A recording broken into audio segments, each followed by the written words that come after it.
passage. We'll quickly read and summarize the passage and then answer the questions. As the COVID 19 pandemic entered its third year with inflation rising and the supply chain faltering, many American voters were fixated not on the economy or on the virus, but on quite a different topic. What was that? Education. So, as COVID entered its third year, what was the major obsession of Americans? According to the author, it was education. In Virginia, a private equity multimillionaire won the governor's race by promising to keep public schools safe from gender neutral bathrooms, critical race theory. So, these political issues, he says he would keep the public schools free from them. Across the country, school board meetings were disrupted by death threats and chanted slogans. School board elections became pitched battles. So, board elections became battles. Battles over what? Questions like history textbooks, mask mandates, and the content of school libraries. What are these issues? So, why was education the main thing? Because governors promised, okay, if you elect me, this will be the policy in the schools. We will not have critical race theory. We'll keep schools away from all these issues. These are all political issues. Second thing, school boards also were disrupted by people saying, threatening them with guns and chants, slogan chanting. Not just that, when board elections were happening, they were not fought on issues on what kind of education. They were fought on issues like history textbook, what should be part of the history textbook, mask mandates, which is a very political thing in the US, and the content of school libraries. So, therefore, it was basically saying that politicization of education, or rather, how to keep politics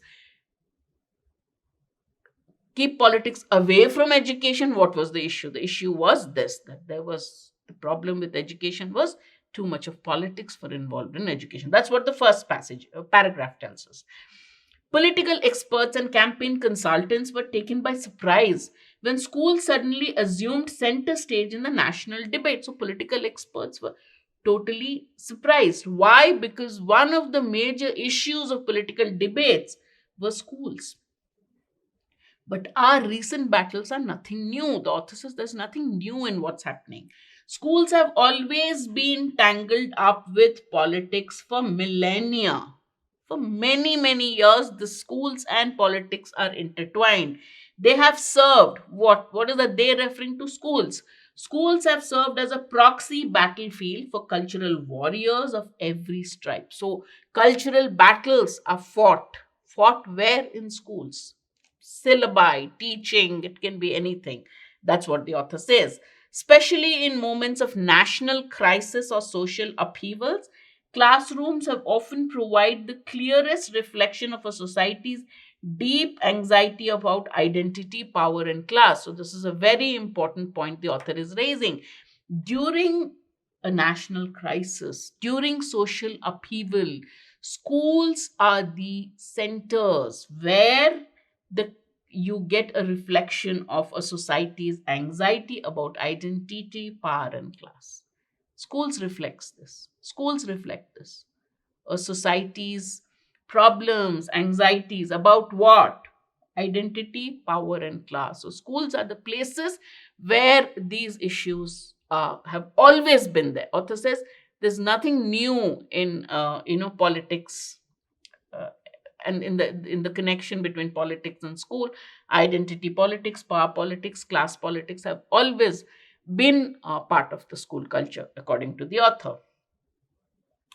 In Texas, where I live, those anxieties have been on full display in recent months. He says, the author is from Texas. He says these anxieties about identity, class, all this are there, have been reflected in schools in recent months.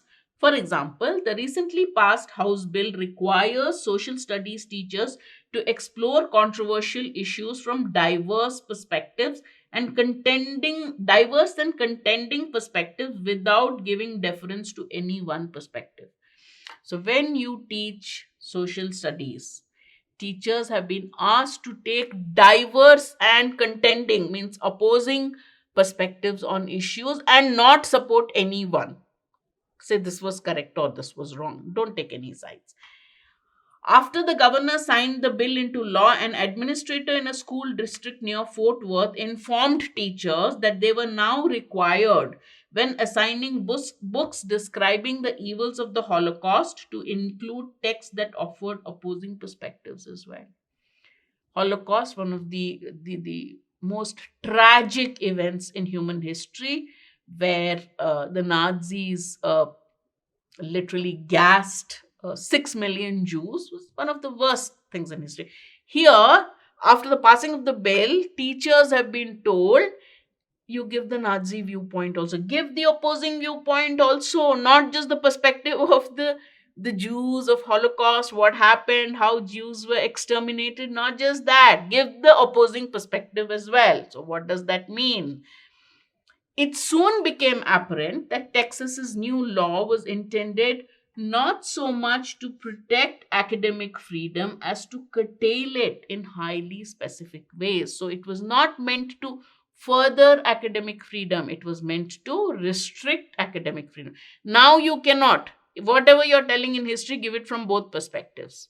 So when you teach the Holocaust, when you teach anything, give both the perspectives.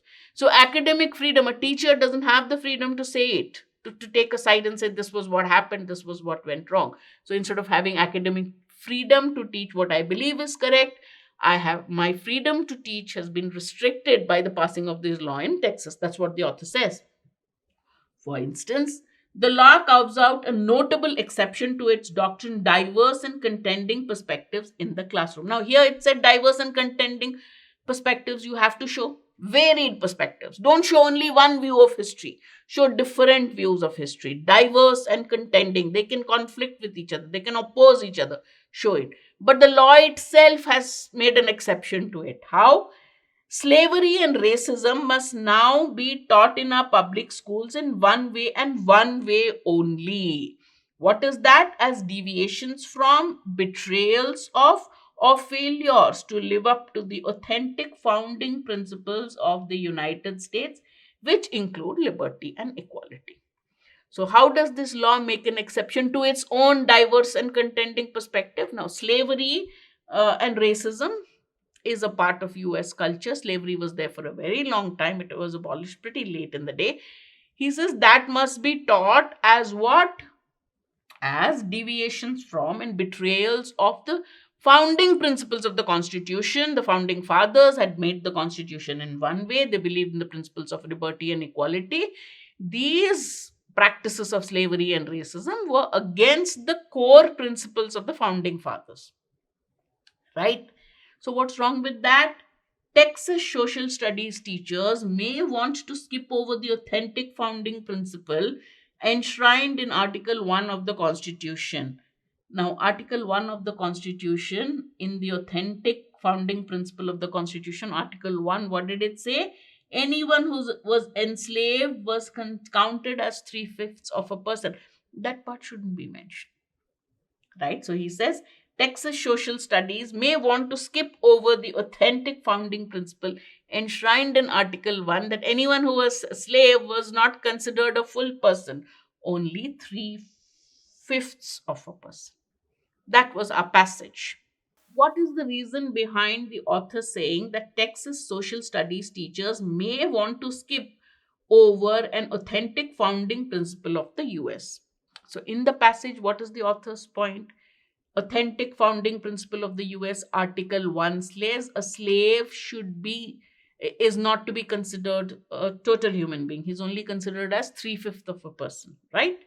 Now, the law says that teachers, any slavery and racism should be seen as a deviation from the founding principles of the Constitution, right? So there's a discrepancy here. Let's look at which option explains this best as to why the author says that you Texas teachers should skip it. Otherwise, one will know that it's not a deviation. The founding fathers also believed in slavery. So slavery was not against what the founding fathers believed in. That's what the author was trying to say. Therefore, if you want to say that slavery was a deviation from the founding principles, then you shouldn't teach that.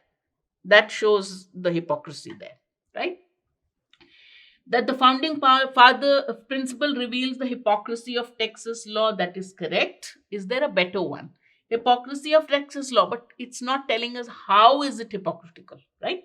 So this is not incorrect. It's correct. But can we look at an answer which is more specific? Why does the author say that that principle has to be skipped? Hmm. The principle is an exception to other principles the teacher will teach. What, in what way is it an exception to the other principles? When the teachers teach racism and slavery, they probably might want to skip it. So the skipping is not to tell them it's an exception. They can as well tell the students this is an exception, but that's not the point. The point the author is that the founding principle goes against the idea of equality and liberty that form the basis of the Texas law. The Texas law itself is not the basis. The constitution and founding principles are based on liberty and equality. The one in Article 1 is an exception because it shows that they did not consider slaves as human beings. So this kind of twists that. The principle reveals a discrepancy between what the law wants the students to learn and the reality. What does the law want the students to learn? That racism, slavery are deviations from the founding principles and what the founding fathers wanted. The reality is that the Constitution itself has a provision that treats slaves as inferior human beings. Therefore, D is more specific than A, and therefore we'll go with D.